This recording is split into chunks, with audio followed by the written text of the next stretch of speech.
দেশের দক্ষিণের জেলা অভিমুখী সড়ক পথে ঈদযাত্রা স্বস্তির। টিকিট না পাওয়া ও নির্ধারিত সময়ে গাড়ি না ছাড়া নিয়ে যাত্রীদের অভিযোগ থাকলেও যানজট বা টোল প্লাজায় নেই কোনো ভোগান্তি। দক্ষিণের জেলাগুলোর সড়ক পথে এবারের ঈদযাত্রা কতটা স্বস্তির কতটা ভোগান্তির তা জানতে এবার আমরা পদ্মা সেতুর পথে।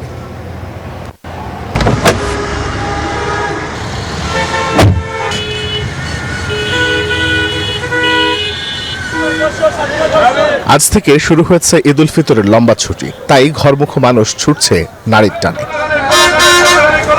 দেশের দক্ষিণের জেলা গন্তব্য হলেও ঢাকা ছাড়তে আছে গাড়ির কিছুটা চাপ। তবে ঢাকা মাওয়া এক্সপ্রেসওয়েতে নির্বিঘ্নে ছুটছে যানবাহন।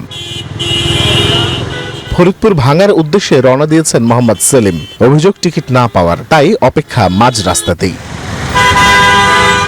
সেলিমের মতো এমন ঘরমুখী মানুষের সংখ্যা কম নয়। অভিযোগ আছে নির্ধারিত সময়ে গাড়ি না ছাড়া নিয়েও।